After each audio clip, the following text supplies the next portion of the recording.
Hello fellow human, welcome back to another Doggo r/ I don't work here lady stories. So random question of the day, what is your favorite flavor of candies? On to the first story posted by you/Sean B. Delicious. Angry lady really wanted some candy apples. So I went to Aldi today on my lunch break from work. I was shopping for ingredients to make hard apple cider. I found the only apple juice Aldi sold without preservatives and loaded up my cart with a dozen half-gallon bottles and kept them in their card boxes so that they would be easier to transport. There were a few other items I needed to pick up, so I pushed my cart through the store shopping for them. A woman noticed the boxes of apple juice in my cart and asked where I had found them. I had nothing better to do, so I walked her over to the apple juice display where she thanked me. Another woman immediately came up to me and asked, "You used to have these candy apples in the store, but I cannot find them. Where are they?" I had no idea where they were, so I said, "Oh, I'm sorry, I don't know, I don't work here." Her eyes narrowed and she responded, "What do you mean you don't work here? I just saw you help that other person." Now, I am in a t-shirt and a corduroy pants and don't look at all as if I would be working at this store. I could tell that this was not going to go well no matter what I said, but I attempted to be polite. "I'm sorry, ma'am." She asked me where I had found this apple juice, so I showed her. "I don't actually work here." "What do you mean you don't work here?" "I don't work here, I am a customer like you." "Just tell me where the candy apples are." At this point, it was getting weird. I really don't know where the candy apples are. I don't work here. "You don't know where anything is in the store?" "I know where the apple juice is." "Where are the candy apples?" "Ma'am, I'm sorry, I cannot help you. I really don't work here." "What is that supposed to mean?" "It means that I don't work at this store. I don't know where the candy apples are. I am a customer like you." "Then why are you stocking the shelves?" She indicated the boxes in my cart filled with apple juice. "I am shopping. I'm going to buy what is in my cart." "Nobody needs that much juice. You work here, and you need to tell me where the candy apples are." At this point, everyone around us had stopped and were staring. An Aldi shelf stalker came over and said, "Ma'am, the candy apples were a seasonal item and I'm afraid we are sold out." The woman glared at the Aldi employee and then me and said, indicating me, "Why didn't he tell me that?" He doesn't work here, ma'am." The woman then roared in exasperation, pushed her cart into an aisle displayed of canned food, knocking it over and screamed, "What is wrong with you people? I'm never coming back." She stormed out of the store, fuming. The employee gave me a WTF look, which I returned, then I proceeded to the checkout. I loaded the juice into the trunk of my car and hopped into the driver's seat. I checked my mirrors before backing out and noticed that the candy apple lady was in the SUV to my left, sitting in her driver's seat, sobbing. I rolled down my window and waved to get her attention. She noticed me, waited about 15 seconds, then rolled down her window. "Are you okay, ma'am?" I asked. Through sob and tears, she said, "I said I would bring candy apples to my grandson's party." I asked her when the party was to take place and she told me tonight. I told her that I had seen kids to make candy apples over at Safeway and that if she made them now, they should be ready by the time of the party. Her eyes lit up and then she looked at me. "Thank you."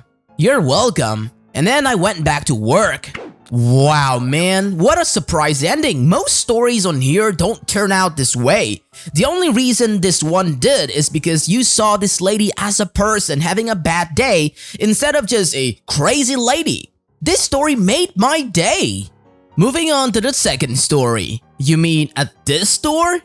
I worked at Target and there was a Hobby Lobby across the street. I ran over to Hobby Lobby after a shift to grab something and I was still wearing my red t-shirt with the Target symbols all over it. A 20-something girl comes up to me and says, "Do you know where I can find a glue gun?" I paused and just kind of looked at my t-shirt and said, You mean at this store or like at Target? And she just stared at my name tag for a long time and signed a heavy sign and quietly said, "Sorry, I don't know where I am." I think we can all relate to that heavy sign and moment of defeat. On to the third story by u/FrenchFry83. Husband goes full drill sergeant on a Karen. Before I start this story, I have to tell you about my husband. I'm French, and we met while he was on vacation in Europe. One thing led to another, and now I live in Ohio with him. He is a very hardworking gentleman, an army veteran of 2 conflicts, and thought he was a very serious and almost hostile demeanor. Think resting tramp face, but angrier and on a guy. He's a big teddy bear, quick to make a joke or pull a prank, and easy to laugh. He is also very protective of me. Since I'm not here to gush on him, I'll go on. We were out getting groceries last week, and as we were checking out, I was bagging up all of our stuff because the store now requires that you bag your own goods if you bring your own bags. No big deal, he pays, and I stay to help a very elderly lady behind him bag her groceries and put them in her cart. He had helped her unload them, and we offered to help her put them in a car. She shuffles away from the register and I move to follow. And as I turn away, I hear behind me, "Where the hell do you think you're going?" I turn to see a very angry looking woman glaring at me. I told her politely that I didn't work at the store and I had just helped the elderly lady to be polite and that I was now leaving with my husband to go home. I had never met an American Karen before, so I thought this would be the end of it. I turn to walk away and feel a vice grip on my arm. "Don't be lazy! Just do your job and help bag my groceries." I didn't even have time to respond. She had barely finished speaking when my husband wrenched her hand off me and was yelling in her face. This was the first time in the 10 years we've been together that I saw the old soldier come out. His nose might have been 3 inches from hers and his voice was loud and frightening. "Who the dog do you think you are? How dare you put your hands on my wife? She told you she doesn't work here? Are you too ducking stupid to understand simple English? Go pay for your crap, bag your own darn groceries, and don't you dare utter another ducking sound." The silence after that was intense. A store full of people could hear a pin drop. The look on her face wasn't even angry, it was pure terror. She shuffled back to her aisle and waited for the cashier. My husband went to the old lady and said, "I am so sorry you had to hear all that, ma'am. I apologize if my language was offensive. I hope you will still allow us to help you load your groceries into your car." It was surreal, like he had just flipped on a switch and flipped it back off. Also, we got chased down by the store manager who suggested we could be banned because of the yelling and bad language. Husband just shrugged and said they had better ban the Karen too for assaulting me, and that there are other grocery stores in town, we just go to this one because it's close. Didn't get banned. I guess it is common for military veterans to have that kind of switch. On to the fourth story by u/Kookabanis. Cavemen speak. So in the 90s, I rented a large workshop with 2 friends. I was a woodworker and the other 2 were metal workers, so obviously none of us resembled the previous business which had installed skylights in any way. Cue the customer of the previous business, C. I have condensed this as the verbatim conversation went on for a very long time. Arrives at my door a real Karen. C. I need repairs done to the skylights you installed. Me, sorry, that business has moved and I don't know where they are now. C. No, I need you to send someone over now. The skylights are leaking. Me, as I said, that business has gone. We are a different company. C. No, right now. Repeat the above half a dozen times. About now, I am realizing I'm dealing with either a genuine loony or else someone too entitled to listen to plain common sense. I try another tact, caveman speech, who knows it might get through. Me. Skylight business gone, new business come? You talking to new business now, understand? Okay. C. What? Me. No skylight here. Try in the docking phone book. You bugger off now. And then C lives in a big huff. It's all about communication, folks. Oh, me no skylight, man. Why waste time say a lot of words when a few words would do the trick? On to the fifth story by u/Swarm Tendon. This isn't a dog daycare at all. A while back, I was working in an office that allowed dogs. It was an open floor plan, and since customers never came into the office, we kept the dogs' food and water bowls right by the front door just because it was the most convenient space and no one else would see them but us who worked here.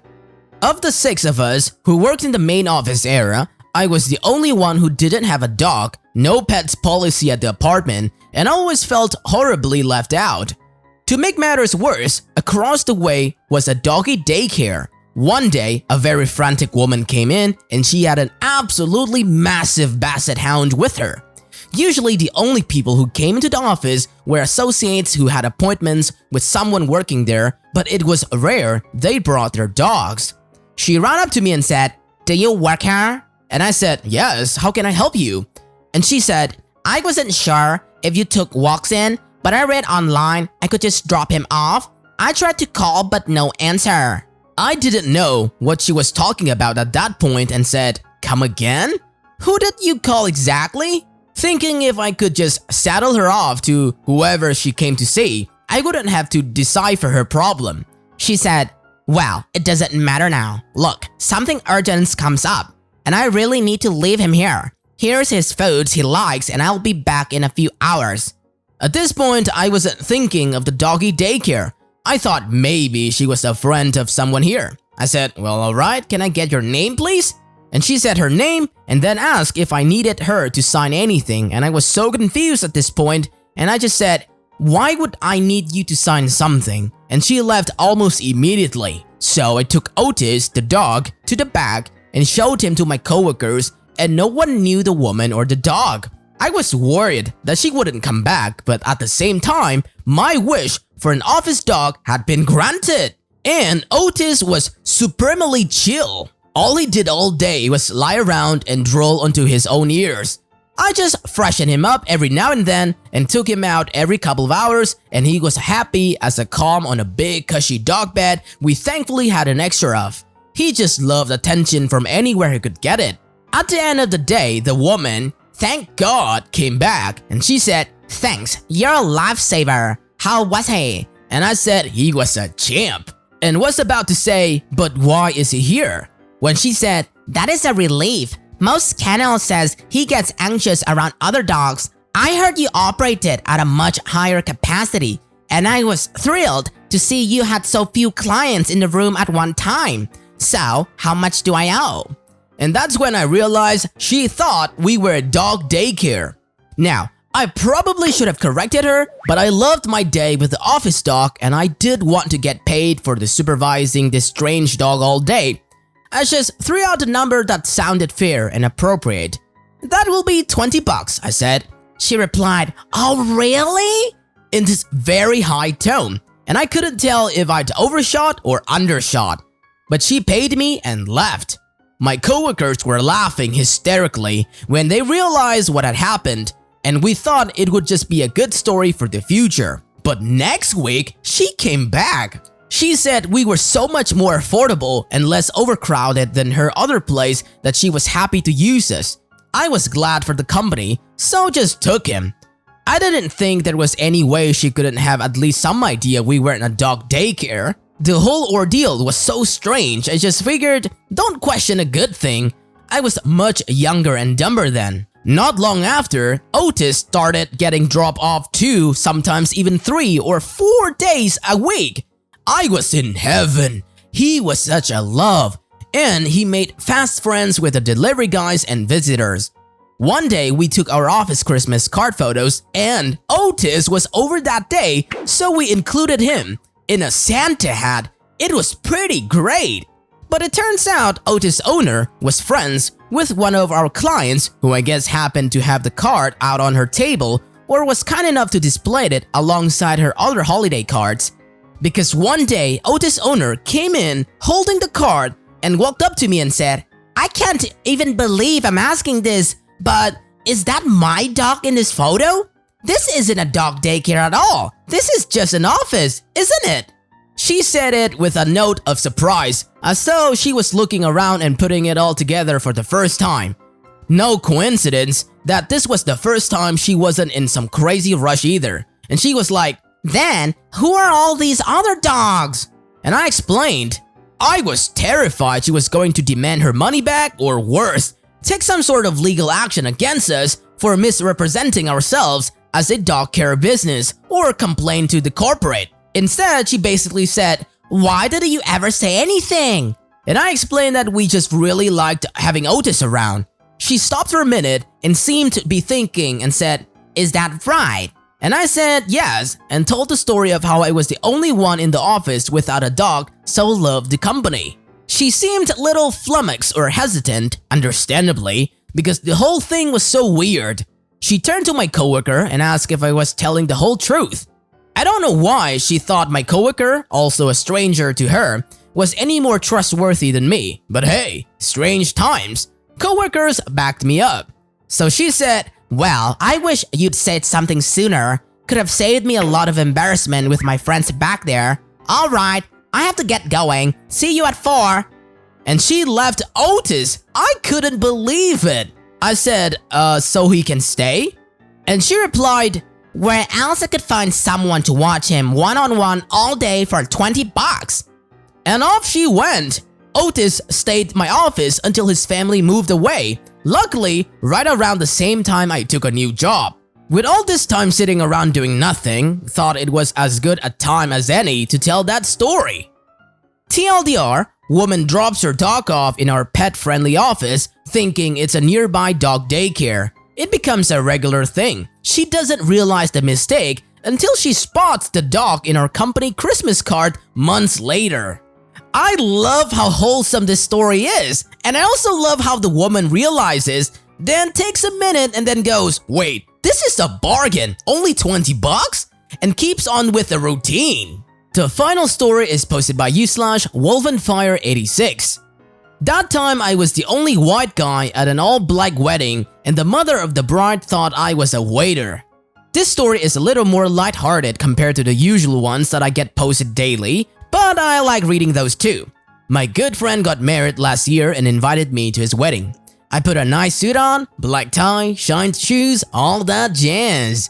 I didn't realize I was the only white guy there until the ceremony ended. I went, huh, and thought nothing of it. After that party, I also didn't realize that the waiters were dressed exactly like me. White shirt, black tie, shined shoes. I'm walking around and a nice older lady, who would turn out to be the mother of the bride, approached me as I passed her table. She needed an extra seat for her table. Her, excuse me, can we move this chair over here? Me, yeah, go ahead. Her, do you think that will inconvenience the other table? Me, I mean, that sounds like that is the other table's problem. Yes, I really said this. Her, alright. Are there any extra chairs in the back? Me, probably. I mean, they know there's a wedding going on, so I think it will be okay. Her, okay, well, thank you. Me internally, well, that was weird. Later, I had to go to that same table to drop off my portion of the wedding purse, and that nice lady was there with her sister. Me, hello again. Her, oh hi, great timing. Do you know when we'll be eating? Me, no, but I can't wait. Wedding food is the best, isn't it? Her, somewhat annoyed. Well, with what we're paying for this, I'd imagine it would be. Me, and thank you very much for paying it. Really, I'm so happy to be here. Her, speechless. Me, so is this where we leave the wedding gifts? Her, oh my god, I'm so sorry, haha, you don't work here. Me, what? 2 seconds later, a waiter dressed like me walks by. I understand. We all had a good laugh about it. I mean, at least she was apologetic after. That's it for today, fellow humans. Thanks for watching. Be sure to leave a like, comment, and subscribe. See you guys next time.